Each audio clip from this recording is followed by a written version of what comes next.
ತಮಿಳ್ನಾಡಿಗೆ ನೀರು ಬಿಡಬೇಕು ಅಂತ. ಇಲ್ಲ ಮೇಡಮ್, ಇದು ಒಕ್ಕೂಟ ವ್ಯವಸ್ಥೆಯಲ್ಲಿ ಬಿಡೋದು ಬಿಡದೇ ಇರೋದಂತಲ್ಲ. ನಮಗೆ ನೀರು ಮಳೆ ನಮ್ಮಲ್ಲೇನೋ ಇತ್ತು ಅಂದರೆ ಬಿಡೋಣ. ಅವರು ನಮ್ಮ ಅಣ್ತಂದಿರೆ ತಮಿಳ್ನವ್ರೇನು ಬೇರೆಲ್ಲ. ನಾವು ರಾಜಕೀಯ ದುರುದ್ದೇಶದಿಂದ ಮಾತಾಡೋದು ಬೇಡ. ಯಾಕಂದರೆ ತಮಿಳ್ನಾಡಿನ ಪ್ರಜೆಗಳೇ ಇರ್ಬೋದು, ನಮ್ಮ ಕನ್ನಡ ನಾಡಿನ ಪ್ರಜೆಗಳೇ ಇರಬೇಕು. ಅವೆಲ್ಲ ಹೊಂದಾಣಿಕೆಯಿಂದ ಹೋಗಬೇಕು. ಈಗ ಯಾವುದು ನಾವು ಮನವರಿಕೆ ಮಾಡಿಕೊಡ್ಬೇಕು. ನಮ್ಮ ಏನಿದೆ, ನಮ್ಮ KRS ಡ್ಯಾಮಲ್ಲಿ ನೀರು ಇದೆಯಾ ಇಲ್ವಾ ಅನ್ನೋದನ್ನು ಏನು ಟ್ರಿಬ್ಯುನಲಲ್ಲಿ ಏನು ಕೂತಿದ್ದಾರೆ ಅವ್ರಿಗೆ ಮನವರಿಕೆ ಮಾಡಬೇಕು. ನಮ್ಮ ಮಾನ್ಯ ಮುಖ್ಯಮಂತ್ರಿ DK ಶಿವಕುಮಾರ್ ಅವರು ಒಂದು ತಂಡ ರಚನೆ ಮಾಡಿ, ಸರ್ವಸ್ವ ತಂಡವನ್ನು ಮಾಡಿ ಏನಿದೆ ಏನಿಲ್ಲ ಆಗು ಹೋಗುಗಳ ಬಗ್ಗೆ ಅವ್ರಿಗೂ ಮನವರಿಕೆ ಮಾಡಿಕೊಡ್ಬೇಕು. ವಿಜಯನ್ ಕೆಟ್ಟವರಲ್ಲ ಮುಖ್ಯಮಂತ್ರಿ, ಅವರು ಯುವ ಮುಖ್ಯಮಂತ್ರಿ ಇದ್ದಾರೆ, ಅವ್ರಿಗೆ ಮನವರಿಕೆ ಮಾಡಿಕೊಡ್ಬೇಕು. ಈಗ ಏನಿದೆ ನಮ್ಮ ಮಾನ್ಯ ಮುಖ್ಯಮಂತ್ರಿಗಳು ಹೇಳಿದ್ದಾರೆ ಬೆಳೆ ಬೆಳಿಬೇಡಿ ಅಂತ. ಅಲ್ಲಿ ನೋಡಿದ್ರೆ ತಮಿಳ್ನಾಡಲ್ಲಿ 2 ಬೆಳೆ ಬೆಳೀತಾ ಇದ್ದಾರೆ. ಇದ್ರ ಬಗ್ಗೆ ಒಂದು ಒಕ್ಕೂಟ ಕರ್ಕೊಂಡೋಗ್ಬೇಕು. ಏಕೆ ಏನಿದೆ ಸರ್ವ ಪಕ್ಷಗಳ ಒಂದು ಒಕ್ಕೂಟ ಕರ್ಕೊಂಡೋಗಿ ಏನಿದೆ ನಮ್ಮಲ್ಲಿ ಏನಿದೆ ಅಲ್ಲಿ ಕೂತ್ಕೊಂಡು ಅವರು ಒಂದು ಹೋಗಿ ಇದೇನಿದೆ ಸನ್ಮಾನ್ಯ ಪ್ರಧಾನಮಂತ್ರಿಗಳು ಅವ್ರ ಹತ್ರ ಹೋಗಿ ಹೇಳಬೇಕು, ಸರ್ ತಾವು ಮಧ್ಯಸ್ಥಿಕೆ ವಹಿಸಿ, ಇದು ಟ್ರಿಬ್ಯುನಲಲ್ಲಿ ನಮ್ಗೆ ಅನ್ಯಾಯ ಆಗ್ತಾಯಿದೆ ಅಂತ ಮನವರಿಕೆ ಮಾಡಿಕೊಡ್ಬೇಕು. ಅದನ್ನು ಬಿಟ್ಟು ರಾಜಕೀಯದ ಉದ್ದೇಶನ ನಾವು ತಮಿಳ್ನವ್ರ ಮೇಲೆ ಅಲ್ಲೇ ಮಾಡೋದು, ಇಲ್ಲ ನಾವು ಅವ್ರು ಬಂದು ನಮ್ಮಲ್ಲಿ ಅಲ್ಲೇ ಮಾಡೋದು, ಇಲ್ಲ ನಮ್ಮ ಅಂತ ಡ್ರೈವರ್ಗಳು ಅಲ್ಲಿ ಹೋಗ್ತಾರೆ ಅವ್ರ ಮೇಲೆ ಅಲ್ಲೇ ಮಾಡೋದು, ಇದು ಸರಿ ಇಲ್ಲ. ಇಲ್ಲ ಮೇಡಮ್, ಅವರು ಮಾಡಿಲ್ಲ, ನಾವು ಮಾಡ್ತಾ ಇದ್ದಾರೆ ಅಂತ. ಹೌದು, ಅದಕ್ಕೋಸ್ಕರ ಹೇಳ್ತಾ ಇರೋದು. ಏನಿದಿಲ್ಲ ಇದೇನಿದೆ ಜುಡಿಷಿಯಲ್ ಯಾರು ಏನೂ ಮಾಡೋಕ್ಕಾಗಲ್ಲ. ಇದನ್ನ ಏನಂದರೆ ನಾವು ತಂಡ ಕರ್ಕೊಂಡು ಹೋಗ್ಬೇಕು. ನಮ್ಮ ಏನಿದೆ 28 ಸಂಸದರು ಇದ್ದಾರಲ್ಲ, ಹೋಗಬೇಕು, ಮಾತಾಡಬೇಕು. ಮೊನ್ನೆ DK ಶಿವಕುಮಾರ್ ಸಾಹೇಬರು ಚರ್ಚೆ ಮಾಡಿದ್ದಾರೆ ಇದ್ರ ಬಗ್ಗೆ. ಅವ್ರಿಗೆ ಕಣ್ತರಿಸ್ಬೇಕು ಇಲ್ಲಿ ಏನಾಗಿದೆ ಅಂತ. ಮೊನ್ನೆ ನೋಡಿದ್ರೆ ಯಾರೋ ರವಿ ಗಣಿಗಾರ ಯಾರೋ ಅಲ್ಲಿ ಹೋಗಿದ್ದಾರೆ. ಅಲ್ಲಿ ಏನಿದೆ KRS ಅಲ್ಲಿ ಸುಮ್ಮನೆ ಸರೋವರಕ್ಕೆ ನೀರು ಹೋಗ್ತಾ ಇರೋದನ್ನ ತೋರಿಸಿದ್ದಾರೆ TV ಚಾನಲಲ್ಲಿ. ಹೌದೌದು, ಅದನ್ನು ಮನವರಿಕೆ ಮಾಡಿಕೊಡ್ಬೇಕನ್ನೋ. ಯಾಕೆ ಈ ಥರ ಮಾಡ್ತಾ ಇದ್ರೆ ಮನವರಿಕೆ ಮಾಡಿಕೊಡ್ಬಿಡು. ಇದೇನು ಮಾತುಕತೆಯಿಂದ ಮುಗಿಸ್ಕೋಬೇಕು.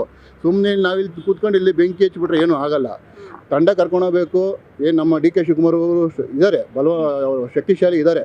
ಅಲ್ಲಿರೋದು ಅವರು ಏನದು ಇದೀನ್ ಥರ ತಾನೆ ಅದ್ಯಾರು ಅವ್ರ ತಂಡ ಮಾಡ್ಕೊಂಡಿದ್ದಾರಲ್ಲ, ABCD ತಂಡಗಳು ಏನೋ ಮಾಡ್ಕೊಂಡಿದ್ದಾರೆ. ಅವ್ರ ತಂಡದವ್ರು ಇರೋದ್ರಿಂದ ಮನವರಿಕೆ ಮಾಡಿಕೊಡ್ಲಿ. ಹಿಂಗಿದೆ, ನಮಗೆ ತೊಂದರೆ ಇದೆ, ನಮ್ಮ ರೈತರುಗಳ ಕಷ್ಟ ಇದೆ.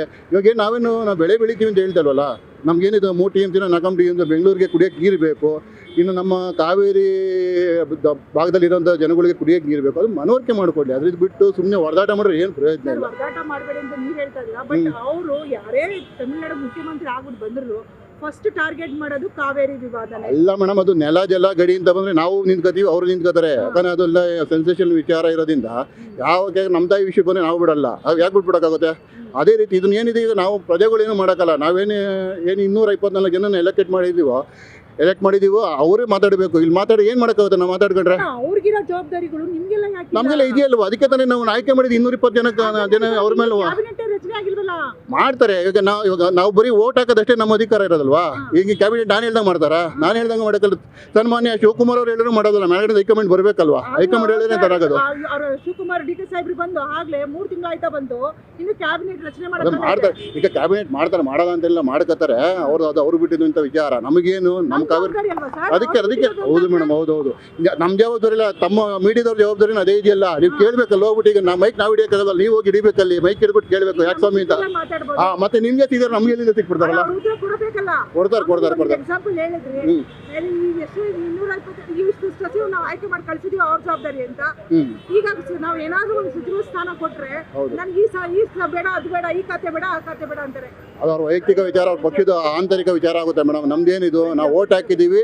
ನೆಕ್ಸ್ಟ್ ಟೈಮ್ ಅವ್ರಿಗೆ ಇಷ್ಟ ಇದೆ ಇಲ್ವ ಅಂತ ನಾವು ಅದನ್ನ ತೋರ್ಸೋಣ. ಇನ್ನೇನು ಬಂದ್ಬಿಡ್ತಲ್ಲ, ಇನ್ನು 18 ತಿಂಗಳೇನು ಇದೆಯಲ್ಲ, ಅವಾಗ ಯಾರು ಬೇಕು ಅವ್ರಿಗೆ ನೋಡೋಣ. ರೆಡ್ಡಿ ಸರ್ ಇದ್ದಾರೆ, ಸಚಿವ ಸ್ಥಾನ ಬೇಡ ಅಂತ ಹೇಳ್ತಾವ್ರೆ.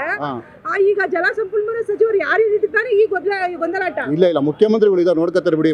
ಯಾರಿಲ್ಲ ಅವ್ರು ನೋಡ್ಕೊತಾರೆ ಮುಖ್ಯಮಂತ್ರಿಗಳು. ಅಲ್ಲ ಅವ್ರ ಬಂಡೆ ಅಲ್ವಾ, ಅವ್ರ ಮೇಲೆ ನಂಬಿಕೆ ಜಾಸ್ತಿ ನಮಗೆ. ದೊಡ್ಡ ಮಟ್ಟಿಗೆ ಹೋಗಲ್ಲ ಅಂತೀರಾ? ಇಲ್ಲ, ಕಂಟ್ರೋಲ್ ಮಾಡ್ತಾರೆ, ಸರ್ಕಾರ ಕಂಟ್ರೋಲ್ ಮಾಡ್ತಾರೆ ಬಿಡಿ. ಇವಾಗ ನಿಮ್ ಪ್ರಕಾರ ಏನು ಬಿಡ್ಬೇಕು ಬಿಡಬೇಡ್ದು? ಹೆಂಗ್ ಬಿಡಕ್ಕೆ? ಕುಡಿಯಕ್ಕೆ ನೀರು ಎಲ್ಲಿಂದ ಬಿಡ್ತಾರ?